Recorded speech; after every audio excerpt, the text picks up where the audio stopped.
അപ്പോൾ Kerala story 2 trailer ഇറങ്ങിയിട്ടുണ്ട്. കണ്ടു കാണും എന്ന് വിശ്വസിക്കുന്നു.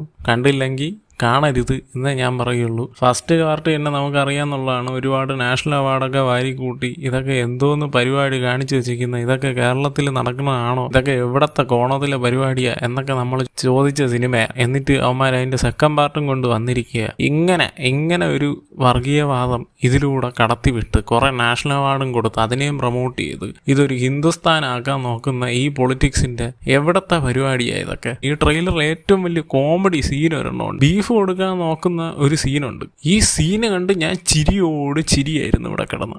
കാരണം അത് പറയുന്ന വേറൊരു രീതിയിലുള്ള കാര്യങ്ങളൊക്കെയാണ്. അതും കേരളത്തിൽ ഒരാൾക്ക് ബീഫ് കൊടുക്കുക എന്ന് പറഞ്ഞാൽ അതും ഇത്ര ഇതായിട്ട് നമ്മളെ ഡിസ്റ്റർബ് ചെയ്യും. നമ്മളെ എത്രത്തോളം ഡിസ്റ്റർബ് ചെയ്യാൻ നോക്കുക. പക്ഷെ നമ്മളെ ഡിസ്റ്റർബ് ചെയ്യാൻ നോക്കിയിട്ട് കേരളത്തിലുള്ളവരെയല്ല ഇത് ഡിസ്റ്റർബ് ആക്കുന്നത്. സത്യം പറഞ്ഞാൽ UP, ബീഹാർ അങ്ങനെയുള്ള സ്ഥലങ്ങൾ, അതായത് നോർത്തിലോട്ടുള്ള ആൾക്കാരെ ഇത് കണ്ട് ഡിസ്റ്റർബ് ആക്കി ഇത് നമ്മളൊന്ന് നിൽക്കേണ്ടതാണ് എന്ന് പറഞ്ഞ് അവരുടെ തലയിലോട്ട് ഇൻജെക്റ്റ് ചെയ്ത് ഇത് വേറൊരു തരത്തിലോട്ട് നമ്മുടെ രാജ്യത്തെ നയിക്കുക എന്നുള്ളതാണ് ഇവരുടെ തലയിലൂടെ പോകുന്നത്. ഭയങ്കര ഇതിൻ്റെ ഡയറക്ടറൊക്കെ ഭയങ്കരമായിട്ടുള്ള വർഗീയവാദവും ജാതി എന്ന് പറയുന്ന സാധനം തലയിൽ കൊണ്ട് നടക്കുന്ന മനുഷ്യരാണ്. ഇതിൻ്റെ അവസാനത്തെ ഈ ട്രെയിലറിൻ്റെ അവസാനത്തെ സീക്വൻസ് ഒക്കെ ഉണ്ട്. എന്ത് ഡിസ്റ്റർബിങ് ആണെന്നോ നമുക്ക് കണ്ടുകൊണ്ടിരിക്കുമ്പോൾ തന്നെ അയ്യോ എന്ന് പറയുന്നത്. അതായത് അത് നമുക്ക് തോന്നണം. അതിന് വേണ്ടിയാണ് അങ്ങനെ ഇവരെടുത്ത് വയ്ക്കുന്നത്. ഭയങ്കര മോശമായിട്ടുള്ളൊരു കാര്യമാണ്.